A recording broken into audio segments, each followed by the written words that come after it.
The hidden meaning in the Chosen's latest episode that can have direct impact on how your new year starts. We're going to talk about it here. Ruslan. Season 3, episode 4 of The Chosen has came out, and thankfully I am fully caught up, and there will be some spoiler alerts in this stream if you haven't seen the episode. But this one scene from this episode I thought was very practically impactful on all of us, especially going into the new year. And we're gonna talk about all of that here in just a second. But hey, if you're here, my name is Ruslan. We make videos to contextualize the gospel. Please consider subscribing and smashing that like button. It really does help us out a ton. Okay, so we're gonna jump right into the scene. This is from their live stream, which, by the way, if you don't have the Chosen app, you should go download the Chosen app, because they won't be putting up any more full episodes on the YouTube, just the new Chosen app and, of course, the Angel Studios app. So this is from their latest live stream and the episodes within it, but they're going to trim it down because they want everybody to go to the app, which I got both apps. They're super fire.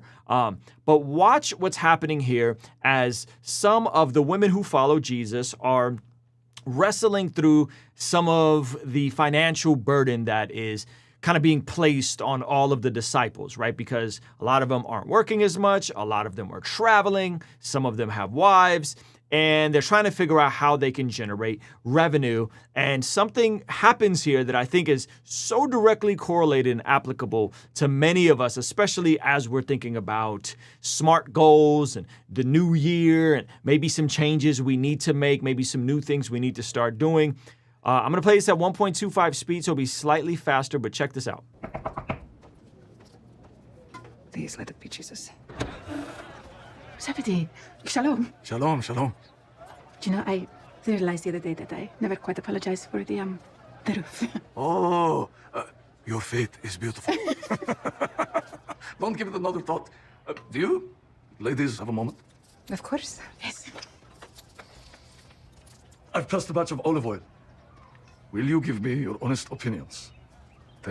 So, here we have someone that's made some olive oil, and he wants their honest opinion. The way this plays out is pretty funny, so just watch along. What you taste in it? So that's Mary on the left, and I believe the lady on the right is Tamar, Tamar, I think is how you say her name.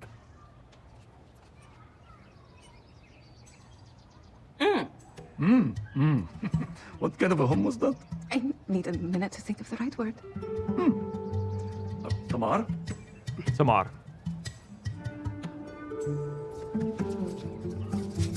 What? What is it? What's wrong? So she full on runs out, spits it out. She just finds the whole thing gross, right? I don't think they're drinking olive oil like that in this custom. I think they're tasting the olive oil, but even upon them tasting it, they're finding it rather gross, all right? I am the daughter of one of 7 princes of my people. The olive tree originated in Ethiopia and spread to the other nations. You're certain it originated in Ethiopia? I've traveled to Egypt, Nubia, Anatolia, and I've sampled all of their finest oils. And what do you think? It's rancid. Come on. No, it's okay. I need everyone to be honest. You only do me harm by flattery. Mary, I know I can count on you to tell me the truth. Hold on. Something between black pepper and vinegar. So this oil that he's attempting to make and sell tastes completely disgusting, okay? And Tamar here has background in dealing with these sorts of oils, okay? So just keep watching because it's gonna be all glued together in a moment, okay? Let's take a look at it. Mary, please, hand me that.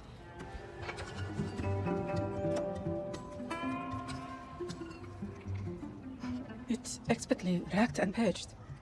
See the clarity? Not a trace of solid matter. Thank you. But what can be done about the taste? Depends on the olives. Were they lighter green or darker green? Dark, because they're the cheapest and they produce more oil. But less flavor.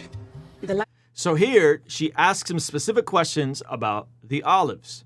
And as she's asking him all these questions, you could start seeing the light bulb go off in her mind. Now remember, right before this, They were having a conversation about finances and finances being tight and them trying to figure out how to, provide for themselves, get food, so on and so forth, okay? The olives, the less oil they produce, but more flavor. The lighter, the brighter. Did you buy a press? I leased one, along with the donkey that pulls the crushing stone. And the olives? I buy them wholesale from the owner of a grove. A reputable grove. I think so. I mean, I think... Could you arrange an introduction with the owner? Of the grove or the press? Both. Tamar, what are you doing? The woman, Joanna, from Herod's court that got Andrew into the prison to see John the Baptist. She gave a large donation to the ministry and urged us to find a way to multiply her gift. So there was a woman that earlier gave a donation to the ministry and encouraged them to use it to multiply what she gave them, okay? So she's thinking and putting on all this together in real time and processing this, okay? And again, there's an application point here. Just keep watching. If we could. This would go to my business? But you just said she specified it's for the ministry. Yes, but the profits from the oil business is how we will help multiply her gift. We'll have to speak with Judas first. He'll have to be on board. What is he? Enters flat, I think. What are we waiting for? Come on, let's go. Here. Hopefully you guys all caught what was happening in that scene. Fairly straightforward, okay? So there's a financial issue. Someone comes attempting to do something that she's an expert in.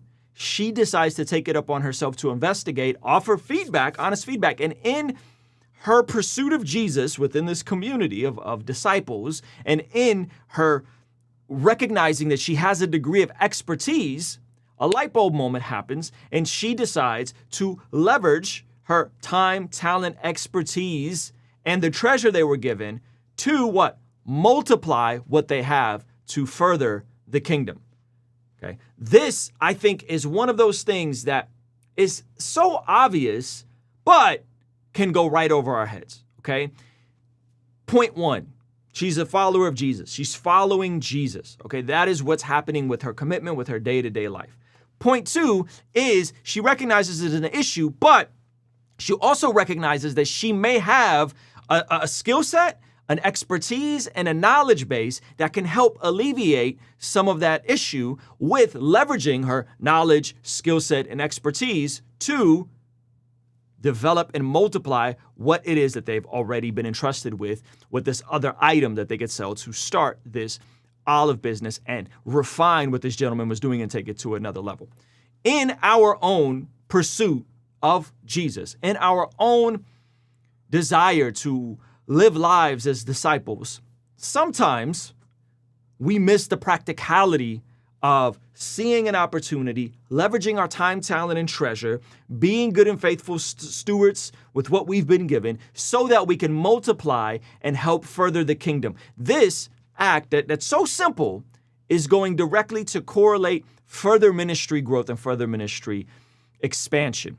So my question to you guys that are going through life is, are there some skills? Are there some resources? Are there some knowledge bases? Are there some opportunities that are being presented to you while you're following Jesus that maybe you forgot about? Maybe you suppress these things. Maybe you're not even conscious of these things, and something is being presented that if you were to step out, take a little bit of risk, use a little bit of wisdom, you could actually multiply the ministry of what God may want to do with your life, what God may want to do with your marriage, what God may want to do in your local church, what God may want to do with your fitness, your health, your family, all of these different things. Not so that you could be famous and so that you can be have your name that's massive and big, but that so you can ultimately glorify what Jesus has done for you, so that you can ultimately glorify this Messiah that these